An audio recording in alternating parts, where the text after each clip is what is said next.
त्रिपुरा, मेघालय और नागालैंड में करीब करीब सभी सीटों पर अब रुझान सामने आ चुके हैं। त्रिपुरा से और नागालैंड से भारतीय जनता पार्टी के लिए अच्छी खबर आ रही है, जहां पर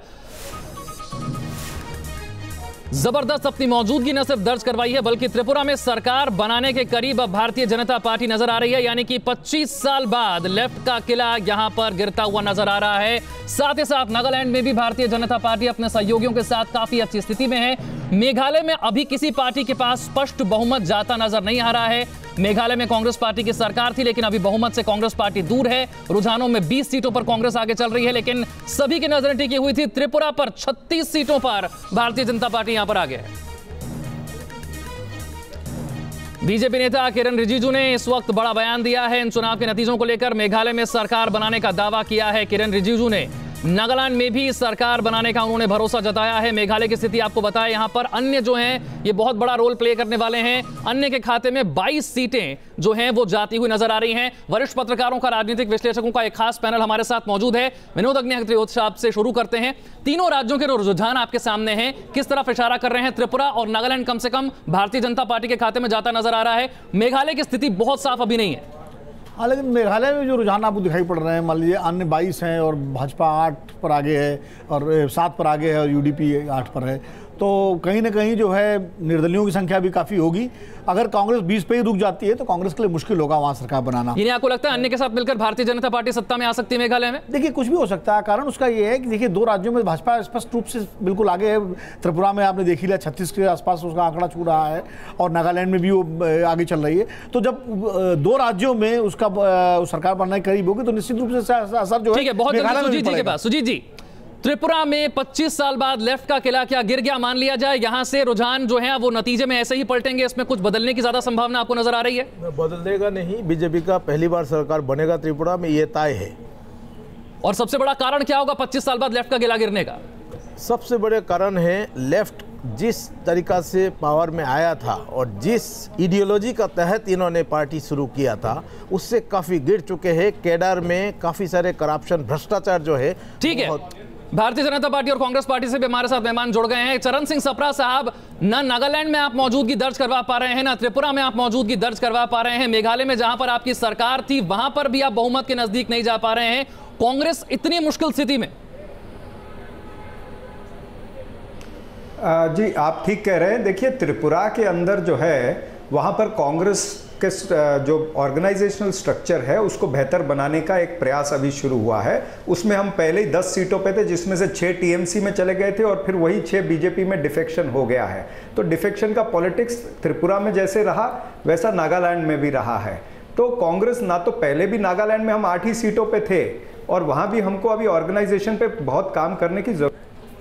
जनता का जो वर्डिक्ट नागालैंड में और त्रिपुरा में आ रहा है वो मान्य है हमको, और हमको संगठन में काम करने की जरूरत है, ये स्पष्ट नजर आ रहा है। ठीक है, विजय सोनकर शास्त्री साहब, सवाल है। चरण सिंह सप्रा साहब मान रहे हैं कि त्रिपुरा में और नागालैंड ने जो जनता ने यहां पर चुनाव के नतीजों के रूप में दिया है वो उन्हें स्वीकार है, लेकिन सबसे बड़ा कारण आप क्या मानते हैं? क्योंकि पहली बार ऐसा लगा शायद त्रिपुरा में कि 2 विचारधाराओं की सीधी लड़ाई है, यहां पर लेफ्ट वर्सेस राइट सीधा हो गया।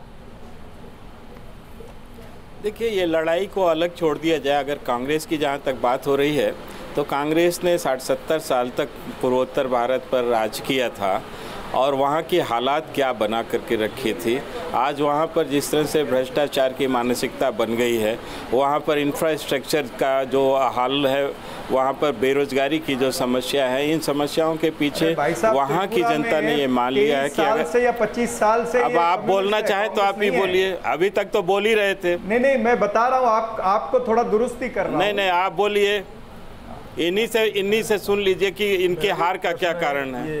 कांग्रेस को ठीक नहीं, मैं आपका दुरुस्ती कर रहा हूँ। आपको कांग्रेस सोते नहीं, आप अपने को दुरुस्त कीजिए, अपनी पार्टी को दुरुस्त कीजिए, राहुल और सोनिया जी को दुरुस्त कीजिए, हमें दुरुस्त करने का कोई आवश्यकता नहीं है। विजय जी, मैं धीरेन्द्र पुंडीर बोल रहा हूँ। विजय जी, मैं आपसे सीधा सवाल एक पूछना चाह रहा हूँ कि अब आप जो त्रिपुरा की इस जीत को है उसको किस उसमें देख रहे हैं, किस मायने में देख रहे हैं कि ये जीत आपकी झोली तक कैसे पहुंची? क्या इसमें स्ट्रेटजी है या मोदी जी की जो एक लहर है उनके व्यक्तित्व की उसको लेकर है, या लुक ईस्ट पॉलिसी का हिस्सा है, या वो जिस तरह सीपीएम और कांग्रेस का जो एक गठबंधन दिखना चाहिए था वो नहीं दिखा, इसलिए आपको लगता है ये जीत हुई? आप किस तरह इस जीत को सीधे तौर पर देख रहे हैं? मैं त्रिपुरा को लेकर कह रहा हूँ। मैं बहुत संक्षिप्त में इसका उत्तर देना चाहूँगा कि आज जो पूर्वोत्तर में भारतीय जनता पार्टी को भारी समर्थन मिल रहा है, इसके पीछे सिर्फ और सिर्फ एक ही चीज़ है। हमारी सेंट्रल गवर्नमेंट ने जिस तरह से पूर्वोत्तर को कनेक्ट किया है और हमारे प्रधानमंत्री जी ने जिस तरह से लाल किले से कहा था कि हम अलग थलग पड़े पूर्वोत्तर को विकास की मुख्य धारा से जोड़ेंगे, उनके प्रति जो विश्वास पैदा हुआ है उसका ये रिजल्ट रहा है। और इसमें हम कांग्रेस या किसी पार्टी का दोष नहीं मानते। ठीक है, आपने जो स्ट्रेटेजी बनाई लोकसभा चुनाव जीतने के बाद वो काम आई। हमने देखा हजारों करोड़ रुपए के पैकेज जारी किए गए, इन्वेस्टर समिट का हाल ही में जो है वो आयोजन किया गया था। प्रोफेसर ठाकुर, आपका क्या मानना है, अगर 25 साल बाद त्रिपुरा में लेफ्ट का किला गिरा है तो सबसे बड़ा कारण क्या है? मुझे लगता है कि एक कारण तो ये ज़रूर है कि 25 साल में पार्टी के अंदर जो डेमोक्रेटिक स्पेस था वो घटा होगा, ऐसा लगता है, बहुत लोग कह भी रहे हैं। लेकिन दूसरी बड़ी बात यह है कि बीजेपी वहाँ बहुत एग्रेसिव होकर उसने ऑर्गेनाइज किया चीज़ों को, और लेफ्ट को उसके जवाब में जिस तरीके से चीज़ों को प्लान। प्रोफेसर ठाकुर, मैं आपके पास वापस लौटूंगा, लेकिन जिस तरह से रुझान सामने आ रहे हैं, जश्न मनाने की शुरुआत भी हो गई है, जरा सुनते हैं। इधर में अभी मैंने रूलिंग में आना है, और जो विप्लव दिग्विजय मैंने इतना परिश्रम किया उनका मेहनत सफल हुआ, और भाभी जो वैष्णो देवी से आशीर्वाद और प्रसाद लेके आया वो हमको जिता के दे दिया। इधर में आपका हमारा नाम है सुब्रत शाह।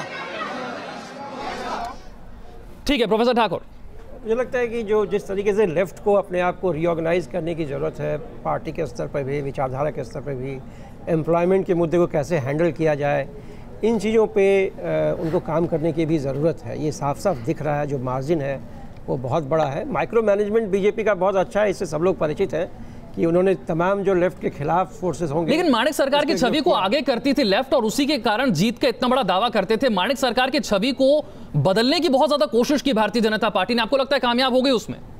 मुझे नहीं लगता कि छवि को बदलने में कामयाब हुई है पार्टी, लेकिन ये जरूर है कि केवल छवि से काम नहीं चल सकता, ये तय है। छवि के अलावा भी डेवलपमेंट का मॉडल क्या होता है, जिस नेता की छवि को लेकर पार्टी चलती है वो छवि ही जो है उस पार्टी की हार का कारण बन जाती है जब नेता बड़ा हो जाता है। दिल्ली में शीला दीक्षित, आसाम में तरुण गोगोई, और अब माणिक सरकार, जो लंबा चल जाता है नेता, तो नेता के खिलाफ व्यक्तिगत नाराजगी भले भी ना हो, लेकिन पूरा टोटल पार्टी के अंदर, कैडर के अंदर और लोगों के अंदर एक ऊब सी हो जाती है, और उसका नतीजा जो है विपक्षी को मिलता है। अच्छा, फायदा। सुजीत जी से मैं एक सवाल करना चाहूँगा कि जिस तरह से ये क्या कारण है कि लगातार वहाँ इतना ज़्यादा, अगर हम सिर्फ टूरिज्म की संभावना त्रिपुरा में देखते हैं तो वहाँ आपको कहीं भी इस तरह से सरकार का कोई प्रयास नहीं लगा? इसके पीछे क्या मतलब, क्या खुद सीपीएम ये तैयारी कर रही थी कि वो हारे? नहीं, जिस तरीक़ा से वहाँ पे टूरिज़्म का संभावना है, बांग्लादेश का साथ हमारा वहाँ पे ट्रेन बस चल रहा है, काफ़ी सारे लोग डायरेक्ट आजकल कलकत्ता जा रहा है भाया ढाका, बहुत सारे संभावना थे, बहुत सारे टूरिस्ट भी आ रहे थे। बस जिस तरीके से होना चाहिए था वो हुआ नहीं है। नंबर 1 रीज़न ये है कि पैसा नीचे तक नहीं पहुँचा है। Corruption is a big problem. ठीक है सुजीत जी, मैं आपके पास लौटूंगा। जश्न की तस्वीरें आनी शुरू हो चुकी हैं, तीनों राज्यों में करीब करीब सभी सीटों के रुझान आ चुके हैं। अलग अलग पार्टियों के कार्यकर्ता, भारतीय जनता पार्टी खासकर तीनों राज्यों में काफी मजबूत होकर सामने आई है। तो ऐसे में देखिए किस तरह से कार्यकर्ता जो हैं वो जश्न मनाते हुए यहां पर नजर आ रहे हैं। हालांकि मेघालय की स्थिति बहुत ज्यादा साफ नहीं, लेकिन जैसा कि सुजीत जी बता रहे हैं, यहां पर भारतीय जनता पार्टी अन्य के साथ मिलकर सरकार बनाने की पूरी संभावना है। विजय सोनकर शास्त्री जी, तस्वीरें हम देख रहे हैं, जश्न की तस्वीरें। ऐसे राज्य जहां पर बीजेपी मौजूदगी दर्ज करवाना भी मुश्किल हो रहा था, वहां से निकलकर सत्ता में आने तक की स्थिति को कैसे देखेंगे? देखिए, हमने, हमारी सरकार ने, हमारे नेताओं ने जो कहा उसको किया, और हमारी पार्टी का जो एक स्लोगन था कि सबका साथ सबका विकास, उसको भी हम लोगों ने पूर्ण रूप से धरती पर उतारने की कोशिश की। हमारे प्रधानमंत्री नरेंद्र मोदी जी ने जो पूर्वोत्तर के प्रति अपनी विचारों का, अपनी दिल की बातों को सामने रखा जनता के सामने, उसको भी लेकिन एक बात बार बार कही जा रही है कि भारतीय जनता पार्टी अपने साथ नेताओं को जोड़ने में इस बात का ध्यान नहीं रख रही है कि वो हमारी विचारधारा के हैं भी या नहीं है। कांग्रेस मुक्त भारत के चक्कर में कांग्रेस युक्त बीजेपी हो गई है। नहीं, देखिए, इसका जवाब मैं देना चाहूँगा, और इसको अगर 40 सेकंड मुझको समय देंगे तो ज़रूर मैं पूरी तौर से बता पाऊँगा। देखिए, भारतीय जनता पार्टी ने अपने किसी विचारधारा को छोड़ा नहीं है, बल्कि जो लोग हमारे साथ आए उन लोगों ने हमारी विचारधारा को आत्मसात किया है। हम तो उसी विचार पर अभी भी अडिग हैं जो हमारी आइडियोलॉजी रही है। और अन्य लोगों की जब कांग्रेस पार्टी की आइडियोलॉजी टूट गई, जब अन्य पार्टियों की आइडियोलॉजी टूट गई, तो वो लोग उनसे निराश होकर भारतीय जनता पार्टी की आइडियोलॉजी को क्या कारण है कि आपके लीडर त्रिपुरा में भी आखिर में चुनाव प्रचार करने जाते हैं? क्या आप पहले से हार माने बैठे थे? आपकी पूरी पार्टी ऐसा करता दिख रही थी कि वो सीपीएम को जिताना चाह रही है बजाय इसके कि वो खुद जीतना चाह रही है। ये कोई गैम्बल था जो आपने खेला?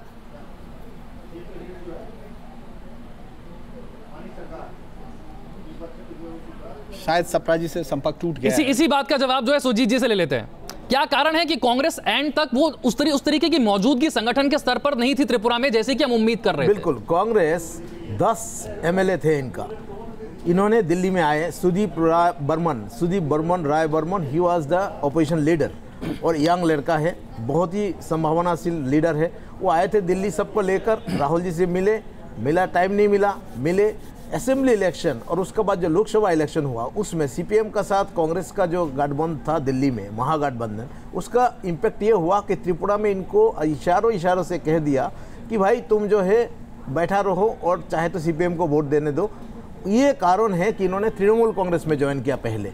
वहाँ पे भी इनको ज़्यादा अच्छा नहीं लगा, फिर संभावना मिला जो सुनील देवधर आरएसएस का प्रचारक जो बनारस में प्रधानमंत्री का पूरा कैंपेन देखे और इससे पहले दिल्ली में भी इन्होंने 3 सीट जीता। हमारे पास थोड़ा समय कम है, मैं वापस आपके पास लौटूंगा, लेकिन तीनों राज्यों के जो रुझान है वो बता रहे हैं भारतीय जनता पार्टी बेहद मजबूत स्थिति में यहां पर है, सत्ता में आती हुई नजर आ रही है। त्रिपुरा, मेघालय और नागालैंड के रुझानों की हम लगातार बात कर रहे हैं। करीब करीब सभी सीटों पर रुझान आ चुके हैं। त्रिपुरा में भारतीय जनता पार्टी काफी आगे निकल चुकी है, नागालैंड में भी सरकार में आती हुई नजर आ रही है। मेघालय की स्थिति बहुत ज्यादा साफ नहीं है, लेकिन अब हमारे पैनलिस्ट के मुताबिक जान लेते हैं, प्रधानमंत्री मोदी का चेहरा तो तीनों राज्यों में काम आया ही, लेकिन लोकल लीडर्स वो कौन से थे जिन्होंने इन 3 राज्यों के में सबसे ज्यादा इन चुनावों में उनकी भागीदारी आपको नजर आई, और कौन इन राज्यों में अब मुख्यमंत्री का चेहरा बनते हुए आपको नजर आ रहे हैं? सबसे पहले विनोद अग्निहोत्री जी। देखिए, लोकल लीडर की अगर आप बात करें, जहाँ तक प्रधानमंत्री नरेंद्र मोदी और भाजपा अध्यक्ष अमित शाह का है, उनकी स्ट्रेटजी, उनका चेहरा, उनकी लोकप्रियता, वो तो उसके बारे में तो कोई बहस है नहीं। लोकल स्तर पर मुझे लगता है कि सबसे ज़्यादा अगर किसी की भूमिका है तो असम के जो नेता हैं, जो पहले कांग्रेस में थे, हेमंत विश्व शर्मा, पूरे पूर्वोत्तर में भारतीय जनता पार्टी के शिल्पकार, रणनीतिकार हेमंत विश्व शर्मा है। चाहे किसी पार्टी की तोड़ के लाना हो, चाहे जातियों का गठबंधन हो, चाहे दलों के साथ गठबंधन हो, उसमें हेमंत विश्व शर्मा को ये श्रेय। योगी आदित्यनाथ इस वक्त क्या कह रहे हैं, आपको सुनवाते हैं। पार्टी के राष्ट्रीय अध्यक्ष अमित शाह जी के कुशल रणनीति में चुनाव प्रबंधन की यह विजय है। त्रिपुरा में भारतीय जनता पार्टी ऐतिहासिक बहुमत से चुनाव जीतने की ओर अग्रसर है। यह ऐतिहासिक सफलता है। ये केंद्र की आदरणीय नरेंद्र मोदी जी के नेतृत्व की सरकार के प्रति पूर्वोत्तर की जनता का विश्वास है, और ये विश्वास इसलिए भी बहुत महत्वपूर्ण है कि आदरणीय प्रधानमंत्री जी ने इस देश के पूर्वी भारत के विकास के बारे में जो रणनीति तैयार की, पहली बार कोई सरकार है जिसने पूर्वी भारत के विकास को प्राथमिकता के आधार पर लेकर के कार्य योजना तैयार की, और हर केंद्रीय मंत्री को इस बात को सुनिश्चित करने के लिए कहा कि वह पूर्वोत्तर के प्रत्येक राज्य में जाकर के वहां स्टे करे, वहां की समस्या को सुने। विकास कुछ चंद लोगों की जेब में नहीं बल्कि धरातल पर उतरता हुआ दिखाई देना चाहिए। प्रधानमंत्री जी की सोच जो है आज उसके प्रति आम जनमानस का विश्वास दृढ़ होता हुआ दिखाया गया। असम के बाद मणिपुर के बाद त्रिपुरा की विजय, नागालैंड की विजय, मेघालय में भारतीय जनता पार्टी गठबंधन को जिस प्रकार से सफलता प्राप्त हो रही है, ऐतिहासिक विजय है। और मुझे लगता है भारत के लिए, भारतीय लोकतंत्र के लिए, भारत की राजनीति के लिए आज का दिन बहुत महत्वपूर्ण है।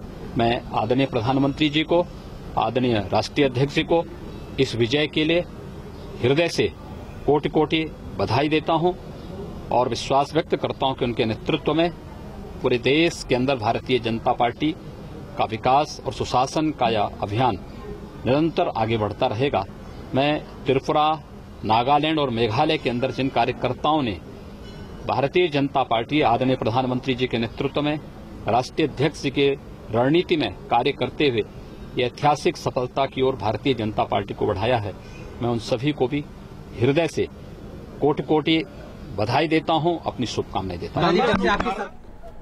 प्रधानमंत्री मोदी और बीजेपी के अध्यक्ष अमित शाह की उन्होंने तारीफ की है और पूर्वोत्तर में चुनाव प्रचार की बड़ी जिम्मेदारी योगी आदित्यनाथ को भी दी गई थी, उनको आपने सुना।